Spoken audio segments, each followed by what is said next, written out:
A do Flamengo foi um negócio patético, né? Não só com a bola, porque teve 74% de posse de bola. Chance mesmo que fez o goleiro Brazão fazer uma difícil defesa foi a cabeçada do Danilo no começo do segundo tempo. E no final ali um chute que não foi tão difícil do Wesley, já no desespero no final. Muita posse de bola, de novo o time finaliza muito pouco, o time tem carências no ataque. Sim, carências, jogadores em péssima fase, como Cebolinha e Michael, que ontem não jogou. E falta jogador com característica decisiva. A história do Pedro é patético falar do Pedro. O último jogo do Pedro foi contra o Los Angeles. Ele tomou uma bola no gol, no travessão, sozinho, quase sem goleiro. Jogou nada. O Pedro ontem não faria nada. Está em má fase, está em má forma, voltando de uma grave lesão. O Pedro não ia resolver nada. Põe o Pedro, não vai resolver. Isso é conversa fiada, oportunismo é um papo de quem acho que nem analisa futebol com o mínimo de profundidade, sim, de acordo com as suas conveniências e tudo mais. Isso não isenta os jogadores desse comportamento ridículo, pouco competitivo, reverenciando o adversário. O técnico, tem aí, tá no Twitter da Isabelle Costa, se o Kaique conseguir, ele pode até pegar e mostrar. A bola ia rolar, o Valdemar vai lá, tenta dar uma caneta no Felipe, levanta o Felipe, abraça. Que isso, gente?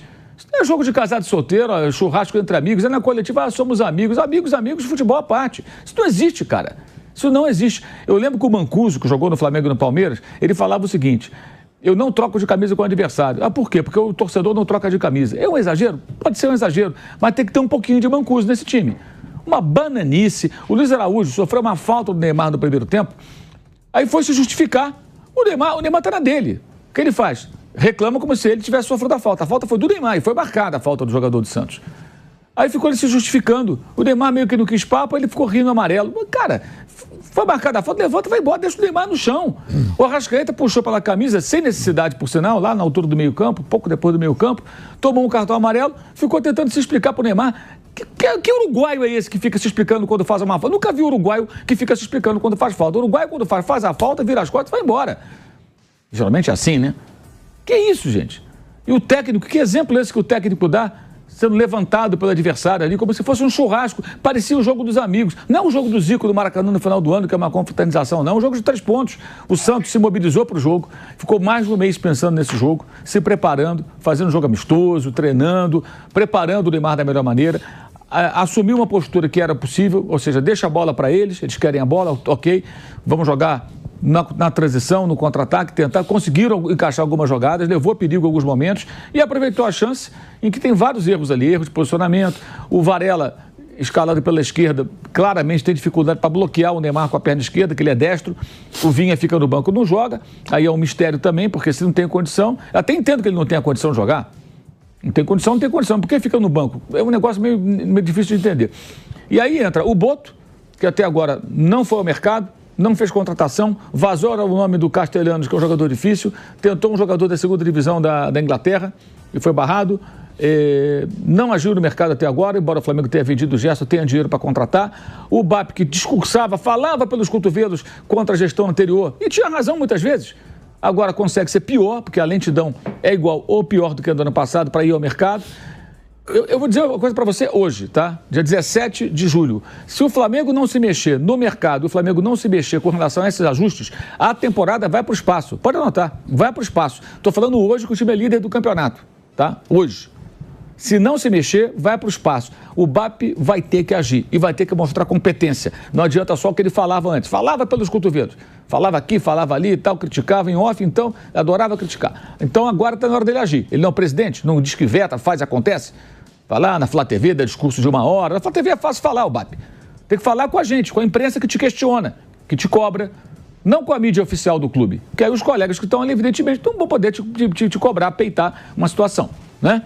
Participa com a gente aqui, dá entrevista para mim, para os outros colegas que querem te questionar com relação ao que você vai fazer com relação a isso. Você contratou, BAP, um profissional, o Boto, que até agora não disse o que veio. Essa é a verdade. O que o Boto conseguiu fazer? Eu até entendi. Primeira janela, não teve dinheiro, trouxe o Juninho, jogador mais barato, ok. E agora? E agora? Vai depender do Michael, do Cebolinha para resolver um jogo? Quando o Luiz Araújo não chuta, não tem gol, né? Porque domingo, sábado, contra o São Paulo, também dominava, não fosse o chute do Luiz Araújo, o jogo ia ficar naquele 0-0 também. Porque cria, perde gol, não finaliza. Ontem o Flamengo, Thiago, finalizou 10 vezes, com 74% de posse de bola. O Santos, com 26%, finalizou 8 vezes. E o Santos foi mais perigoso. Teve uma defesa difícil no chute do Neymar, feita pelo Rossi, e depois o gol que definiu a partida, por exemplo. Só isso teve o lance do Bareal no começo do jogo. O Santos teve mais chances que o Flamengo. Então, de que adianta? Aí o Felipe Luiz é perguntado na coletiva, a gente pode mostrar aí. Não responde a pergunta sobre a falta de finalizações e sobre a interatividade dos jogadores e dele com o Neymar, também não respondeu. Mas aí o problema também dos colegas, fazem 3 perguntas em uma, é muito fácil.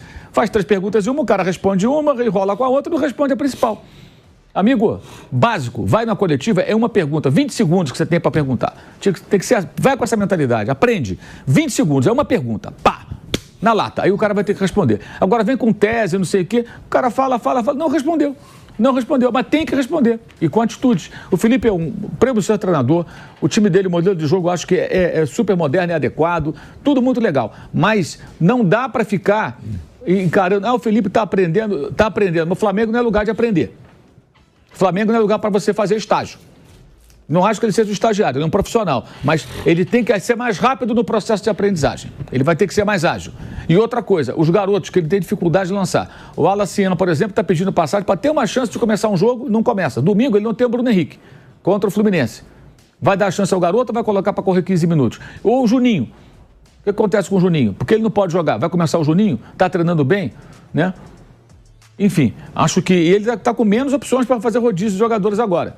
Tem jogador machucado, tem jogador suspenso, tem jogador que foi embora, né? Então, a situação é uma situação para ligar um tremendo sinal amarelo, não pela derrota. A derrota é circunstancial, pode acontecer. O Flamengo poderia ter finalizado 30 vezes e o Brasão feito 28 defesas espetaculares e ter perdido de 1-0. Isso pode acontecer. Não é a questão da derrota, é o comportamento dos jogadores inadmissível com relação... Tietar adversário não existe. Tietar adversário não existe. Eu vejo muitas entrevistas, vi ontem um trecho de uma entrevista do Valdo, ex-meio-campista, falando de quando ele foi dividir quarto da seleção com o Zico e parecia que ele estava dividindo quarto com Deus. E o receio dele e tal, até a entrevista muito engraçada, o trecho que eu vi. Os caras reverenciavam o Zico. Mas em campo, porrada cantava, meu irmão. Não tinha esse negócio, não. Hoje em dia, o cara reverencia o Neymar, entendo.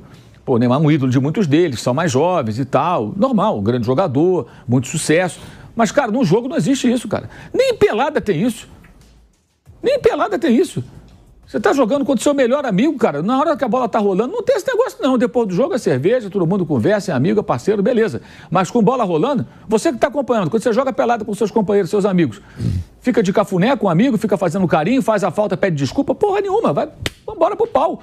Isso não existe, gente. O comportamento do Flamengo hoje foi um negócio inadmissível, inaceitável, patético, ridículo, pouco profissional, inclusive do treinador. E cabe ao senhor Boto cobrar. E cabe ao senhor BAP cobrar do Boto, caso o Boto não aperte esse parafuso. Patético, ridículo, eu duvido que o torcedor do Flamengo, com o mínimo de vergonha, não tenha ficado constrangido com aquilo. E o Neymar tá na dele. O Neymar faz isso todo jogo. E faz ele muito bem. Ele usa das artimanhas do jogo de futebol, né? É um jogador importante que voltou ao Brasil, sabe que existe um respeito excessivo dos seus oponentes, em grande parte, com relação a ele em campo. Os árbitros são muito fracos. Ontem esse árbitro horroroso, ele deu um cartão amarelo pro Bruno Henrique, que tirou ele do jogo do domingo, que foi uma bola chutada pelo goleiro Brasão, e que o Brasão acerta, não foi falta do Brasão, ele chuta e no movimento a perna dele bate no Bruno Henrique. E o Brasão se jogou. Aliás, é vergonhoso o que os jogadores fazem no Brasil também, né? Não ouvi nada, ele se jogou, ficou rolando, ele não viu o lance, marcou pelo retrovisor, aí foi lá e deu o cartão pro Bruno Henrique. Tirou o cara do próximo jogo. Quer dizer, uma coisa ridícula, ridícula. É difícil também, no futebol brasileiro, você ter times que queiram jogar fazendo marcação-pressão com tanta falta que é marcada. Porque várias vezes você dá o bote no campo de ataque para roubar a bola e os caras marcam falta. Então isso também colabora com a má qualidade do jogo. Os árbitros são vilões nesse contexto, com esse comportamento de marcar falta a todo instante. Porque é fácil você marcar uma falta no campo de defesa. Então, se você pressiona no campo de ataque para recuperar a bola, você dá o bote, o cara que perde a bola cai, dá um migué, muitas vezes, ou cai simplesmente porque cai, ele marca a falta, para dar perigo de gol. Isso colabora demais com a má qualidade do jogo no Brasil. Ontem isso aconteceu algumas boas vezes. Essa do Bruno Henrique, foi até um outro tipo de lance, foi patética. Aliás, e o Santos foi muito bem, o Kleber foi muito bem, o Kleber Xavier montou uma estratégia possível, sabendo que era uma vitória importante, uma virada de chave do Santos, e foi um grande momento do Santos Neymar na temporada. Entendeu? O Flamengo teve grande participação nisso, com uma postura absolutamente tacanha, banana, sabe, de reverência ao adversário. Isso não existe, gente. Um time profissional que entra em campo para reverenciar o adversário, gente, pode ser o Pelé, o Maradona voltando para a terra, não pode ser quem for. Não existe isso. Não existe. O adversário é o adversário, não é o inimigo. Tem que matar, bater, dar tapa na cara, nada disso. Mas é o adversário, é o oponente. Ele veste uma camisa diferente da sua, cara. Não entender isso num jogo profissional. Quem é que comanda essa turma? E o técnico? Aí vai o Neymar, passa. Pô, o Neymar passou, cumprimentou o Felipe. Aí Neymar, beleza, beleza. Vira a cara e vai embora, sai de perto. Aí não, sorrisinho, abraço, apertado, levanta um ao outro. Que é isso, gente? Que circo patético é esse, Felipe Luiz? Você não é mais jogador, meu irmão. Você é técnico. Que exemplo você dá pro Wallace? O Wallace vai no Instagram depois do jogo. Que apesar da derrota, um dia importante, tudo normal, ele tem o Neymar como ídolo, eu respeito isso, é óbvio que eu respeito isso. Mas não é como o time perdeu o garoto. Mas o garoto não tem culpa, esse está aprendendo. O Felipe que tem que dar o exemplo. O Felipe está abraçando o jogador à beira do campo. Então você está abraçando aquele cara que minutos depois vira seu algoz. Ridículo, ridículo, muito ridículo. Eu achei, assim, uma das coisas mais patéticas e constrangedoras que eu vi no futebol nos últimos tempos, a conduta desses jogadores, do treinador e até agora, a omissão do BAP e do Boto. Vamos ver se eles vão fazer alguma coisa. Até agora estão em silêncio. Não houve muito tempo, é verdade. Vejamos o que eles vão fazer, o que eles acham desse circo ridículo que o Flamengo aprontou ontem lá em Santos. E parabéns ao Santos, que fez o jogo certo, um bom jogo, dentro das suas possibilidades e venceu, acho que merecidamente, o jogo, que teve a sua estratégia e foi mais eficiente. Em um reencontro inesquecível com a torcida santista, Neymar brilhou intensamente e foi o protagonista da vitória do Santos sobre o Flamengo, neste domingo, na Vila Belmiro. Em uma noite marcada por emoção, reencontro e muita festa, o craque retornou ao estádio que o revelou para o mundo e decidiu o jogo com um golaço, garantindo o placar de 1-0 para o Peixe em partida válida pelo Campeonato Brasileiro. Desde os minutos iniciais, a atmosfera na Vila já era eletrizante. Os mais de 16 mil torcedores presentes pareciam não acreditar no que estavam vendo. Neymar de volta com a camisa do Santos em um jogo oficial. E ele não decepcionou. Aos 27 minutos do segundo tempo, após receber um lançamento perfeito de Juliano, o camisa 10 dominou no peito, deu um corte seco em Davi Luiz e finalizou com categoria no canto esquerdo de Rossi. Um verdadeiro gol de craque, que levou a torcida ao delírio. O Flamengo, mesmo com um time recheado de estrelas como Pedro, Arrascaeta e Gerson, teve dificuldades para furar o bloqueio defensivo bem montado pelo técnico Fábio Carille.